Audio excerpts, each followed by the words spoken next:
Hoy hablaré sobre la Reforma de México y el Segundo Imperio.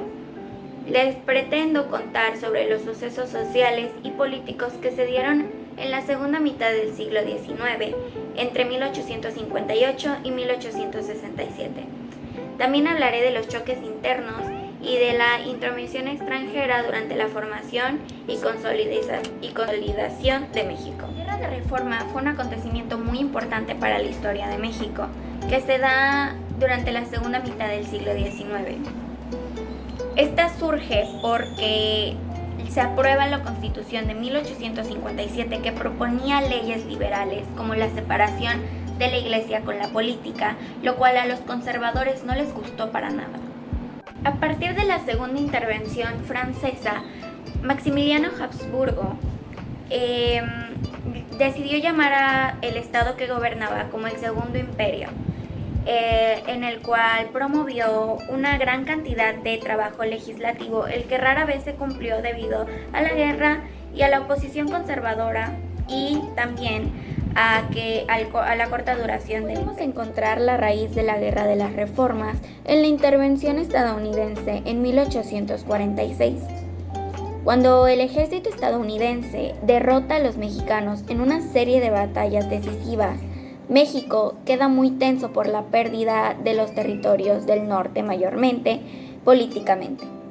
Antes de todo esto ya había una república federal y una república centralista, y cada una tenía su propio gobernante y presidente, como el famoso Antonio López de Santana, quien actuó en la dictadura desde 1853 hasta 1854. El 1 de marzo de 1854, el federal Florencio Villarreal lanzó la Revolución de Ayutla después de ver la caída del gobierno de Santana, que buscaba expulsar al dictador. El triunfo de Ayutla ayudó a los liberales a impulsarse, y cuando regresaron los liberales desterrados por Santana, crearon una gran fuerza política. Los liberales que se encontraban en esta fuerza eran Benito Juárez, Ponciano Arriaga, Melchor Ocampo, Santos Degollado, Guillermo Prieto e Ignacio Comonfort. Los liberales deseaban convertir a México en una auténtica república, ofreciendo libertad y prosperidad a los habitantes, ser más modernos y romper el orden colonial, suprimiendo el poder de la Iglesia, tanto económico como político. Para lograr esta división entre el Estado y la Iglesia, se crean las leyes de reforma, que son la Ley Juárez, que se promulga en 1855 y consiste en proclamar la igualdad entre los ciudadanos. Después sigue la Ley La Fragua, que fue en diciembre también de 1855 y hacía referencia a la libertad de la imprenta. Después está la Ley Lerdo, que fue expedida en junio de 1856 y dictaba la libertad de clero y los indígenas. Quería lograr la economía moderna. Sigue la Ley del Registro Civil, que se promulgó en 1857 y proponía dar ordenamiento civil oficial, como nacimientos, defunciones, matrimonios y adopciones, quitándole ese poder a la Iglesia. También estaba la Ley Iglesias, la Ley de Nacionalización de Bienes Eclesiásticos, la Ley de Secularización de Cementerio, la Ley de Secularización de Hospitales y Establecimientos de Beneficencia, y todas tenían el mismo propósito, que era el separar a la Iglesia de la política. Al tiempo que estas leyes eran emitidas, el Congreso hizo una reunión para la promulgación de la Constitución de 1857, que se promulgó el 5 de febrero. Este documento reafirmó los movimientos y medidas liberales y garantizó los derechos como la libertad y el derecho a la protección de las leyes.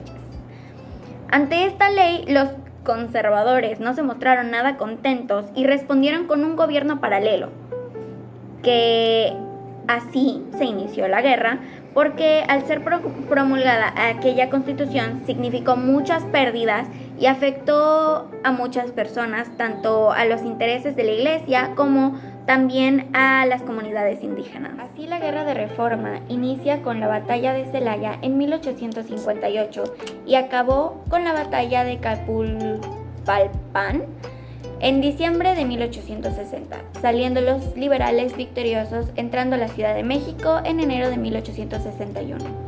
Debido al triunfo de los liberales, un grupo de conservadores decide acudir a Napoleón III, quien se decía llamar el defensor de la Iglesia Católica, trayendo con él como candidato a Maximiliano de Habsburgo para la presidencia, quien era el hermano menor del emperador Francisco José.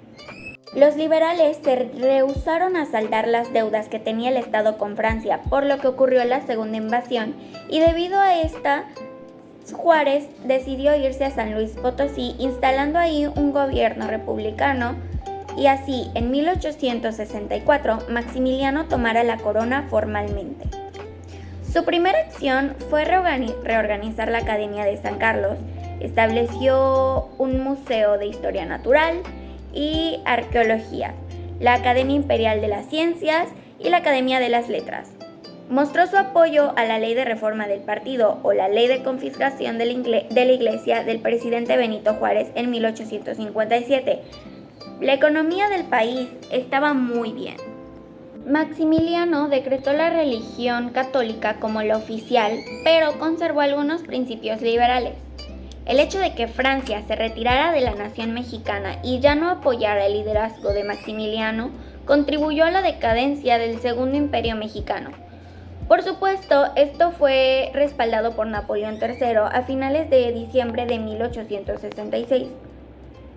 El hecho de que Francia quitara su apoyo fue porque Rusia emitió una advertencia de guerra porque quería eliminar o detener el dominio francés en Europa, y este necesitaba su ejército para defender su patria.